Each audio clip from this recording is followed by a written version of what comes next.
उपस्थित हो गई। दिल्ली भारतवर्ष की राजधानी। 1 जनवरी 31 दिसंबर की रात जब पूरा देश सेलिब्रेशन में डूबा हुआ था, नए वर्ष का स्वागत करने के लिए विभिन्न तरीके से सेलिब्रेट किया जा रहा था, उस वक्त नया वर्ष आते ही सुबह के 3 बजे एक बच्ची जिसका नाम अंजलि, जो 20 वर्ष की थी, कंजावला सुल्तानपुरी के अंदर बहुत ही दर्दनाक हादसे का शिकार हो गई। जब सब लोग नए वर्ष के स्वागत के पश्चात अपने घरों में सो गए, वो बच्ची भी सदा के लिए सो गई, क्योंकि उसके साथ एक बहुत ही दर्दनाक हादसा हुआ और वो एक बहुत दर्दनाक मौत मरी है। इस मामले में बहुत बड़े बड़े सनसनीखेज खुलासे हो रहे हैं। पुलिस पर भी प्रश्न लग रहा है। राजनीति करने के लिए लोग उतारू हो गए हैं। घटिया और गंदी राजनीति का स्तर मतलब हर सीमा रेखा पार कर जा रहा है। राजनीति कुछ लोगों के सर पर इस तरीके से चढ़ करके बोल रही है मानो अंजलि का जीवन और उसकी मौत से उनको कोई फर्क नहीं पड़ता। अंजलि कैसे 12 से 14 किलोमीटर तक घसीटती गई और क्या दर्द से वो गुजरी होगी, उससे कुछ लोगों को कोई फर्क नहीं पड़ता है। निवेदन करूंगी इस लाइव को जरूर अंत तक देखिएगा।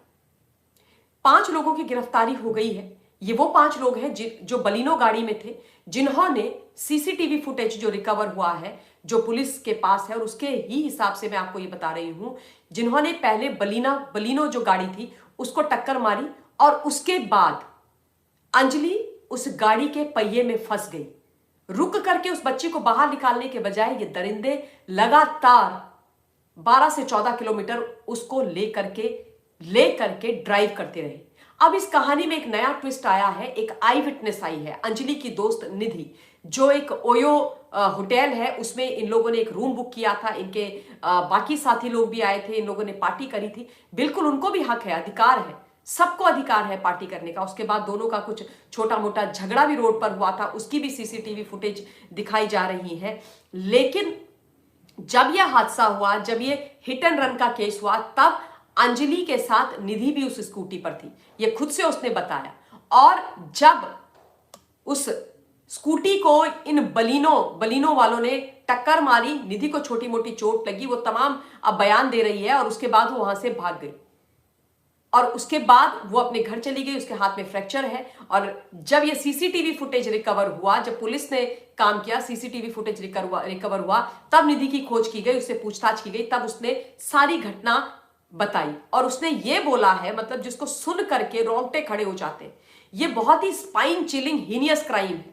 और मैं पहले ये साफ कर देना चाहती हूं कि इन 5 को सख्त से सख्त सजा मिलनी चाहिए। फास्ट ट्रैक कोर्ट में यह मामला जाना चाहिए और तुरंत इन 5 को सजा मिलनी चाहिए। बच्ची के साथ जो गंदगी इन्होंने करी है ना, वो माफी के योग्य नहीं है और ना राजनीति के योग्य है। क्योंकि निधि बताती है कि जब वो गिरी तो उसके बाद इन लोगों ने बाहर उतरने के बजाय, उसको अपने टायर से निकालने के बजाय, उसकी मदद करने के बजाय वो गाड़ी को लेकर के आगे भाग गए। और वो चिल्ला रही थी, वो मदद मांग रही थी, ये निधि बोल रही है। निधि पर भी बहुत सारे प्रश्न उठ रहे हैं, उठने लाजमी भी है। लेकिन मैं सिर्फ ये कह रही हूं कि अभी राजनीति ना की जाए। वो डर सकती है, मैं मान सकती हूं वो डर गई होगी, क्योंकि रात की बात थी, कुछ भी हो सकता है एनीवेज। लेकिन उसके बाद वो लोगों ने उसको निकालने के बजाय वो गाड़ी चलाते रहे। इतनी घिसट गई वो कि उसका पूरा सर सब कुछ घिसट गया। मेरे को किसी ने वो फुटेज भेजी थी, ट्रस्ट मी, मैं वो देख भी नहीं पाई। इतना खतरनाक हीनियस क्राइम। जो पुलिसकर्मी है, जिन्होंने ऑन ड्यूटी, जो दीपक हैं, जिनकी कन्फेक्शनरी की शॉप है उस इलाके में, उन्होंने जब ये पूरा हादसा देखा, उन्होंने इस गाड़ी का पीछा भी किया, उन्होंने लगातार पुलिस को बताया, पीसीआर उनके आगे से गुजरी, लेकिन उन्होंने कुछ नहीं किया। यह भी चिंता का विषय है। लेकिन दिल्ली के एलजी साहब ने यह बोल दिया है कि उन सब पर कार्यवाही की जाएगी। जितने भी वो पुलिस वाले हैं जिन्होंने इस मामले को सीरियसली नहीं लिया है, उन पर कार्यवाही की जाएगी और बिल्कुल होनी चाहिए, 100% होनी चाहिए। गृह मंत्रालय ने भी बोला है, एलजी साहब ने भी बोला है। तो चाहे पुलिस महकमे के अंदर हो और चाहे वो 5 आरोपी हो, सब पर कड़ी से कड़ी, सख्त से सख्त कार्यवाही होनी चाहिए। इतनी दर्दनाक मौत आपने एक बच्ची को दे दी, उसकी मां को देखकर दिल फट जाता है, आंखें भर आती हैं। वो इकलौती ब्रेड विनर थी अपने घर की। उसकी मां की दोनों किडनियां खराब हैं, उसके बाकी छोटे छोटे भाई बहन हैं, कोई और कमाने वाला नहीं। वो एक इवेंट कंपनी में काम करती थी और जाकर के शादी पार्टीज वगैरह में वो काम किया करती थी। उसकी मां कह रही कि वो मेरा बेटा थी और वो लगातार यही गुहार लगा रही है, बोला भी उनसे नहीं जा रहा है कि इनको जल्दी से सजा दो। और वो लोग जो राजनीति कर रहे हैं इस विषय पर, उनको शर्म आनी चाहिए। मैंने देखा किस तरीके से कांग्रेस पार्टी, आम आदमी पार्टी वाले बाहर आकर के घटिया राजनीति पर उतर आए। ये लोग राजनीति करेंगे जिन्होंने कभी महिला सुरक्षा पर ध्यान नहीं दिया। फास्ट ट्रैक के बारे में अरविंद केजरीवाल जी ने एक बार नहीं बोला। आपका काम है, आप बोलो, करवाओ। नहीं करवाएंगे। मैं इन सब चीजों में नहीं पढ़ना चाहती हिंदुस्तान, क्योंकि एक महिला हूं मैं और आंखें बंद करके मैं सोचती हूं ना कि क्या बीती होगी अंजलि पर। 14 किलोमीटर, ये इंसान है ये 5? जो भी है वो कोई, और छोटे मोटे पेटी काम करने वाले लोग हैं। कोई हेयर ड्रेसर है, कोई डिलीवरी बॉय है, कोई ऐसे पेटी काम करता है। और भगवान, मतलब मैं तो कहती हूं बुरा करे उन लोगों का, इस आम आदमी पार्टी की सरकार का, जिन्होंने दिल्ली के अंदर हर नुक्कड़ गली मोहल्ले में शराब की दुकानें खोल, एक के साथ एक फ्री करके ऐसा माहौल बना दिया है कि बस शराब पियो और कुछ भी करो। मैं सिर्फ इस वक्त ये बोलना चाहती हूं कि इनको सजा मिलनी चाहिए। जो एलजी साहब ने बोला है उसका मैं स्वागत करती हूं। उनके परिवार से किसी एक व्यक्ति की नौकरी की भी बात की गई है, और जो भी गिल्टी हैं वो सारे के सारे इन्वेस्टिगेट होकर के उनको पनिशमेंट दी जाएगी। और ये मैं भी बोलती हूं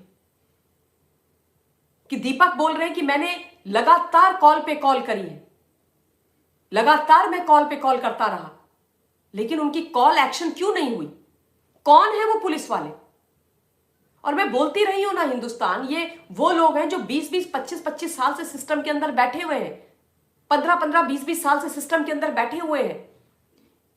पुलिस प्रशासन में भी इनके सिस्टम में चला गया है कि क्या फर्क पड़ता है। ये क्या फर्क पड़ता है, एटीट्यूड बाहर निकलना चाहिए। और राजनीति लोग ना करें, पार्टी से उठ करके बात करें। शर्मनाक है ये। और दिल्ली की पुलिस ने सीसीटीवी फुटेज रिकवर करी है, जो एक अब इस पूरी जो कार्यवाही है, इसको खुद से गृह मंत्री जी इन्वेस्टिगेट करवा रहे हैं अपने तत्वाधान में, और एक महिला जो अधिकारी है उनको इस मामले में लगाया है। वो इन्वेस्टिगेट कर रही है इस मामले को बहुत सीरियसली। स्वाति मालीवाल आकर के जो आई विटनेस है उसके ऊपर प्रश्न लगा रही है, डीसीडब्ल्यू की जो अध्यक्ष है दिल्ली की। आप महिलाओं की सुरक्षा के लिए दिल्ली में कर क्या रहे हो? कुछ नहीं कर रहे हो। आपकी पार्टी के अंदर तो महिलाएं आत्महत्या कर देती हैं व्यभिचार, दुराचार के, मॉलेस्टेशन के खतरे में आकर के। खैर, इन्हीं शब्दों के साथ और बहुत दुख के साथ मैं ये लाइव समाप्त कर रही हूँ। जल्द आप लोगों के बीच में फिर से उपस्थित होंगी। Till then take care and guys please stay safe. जय हिंद।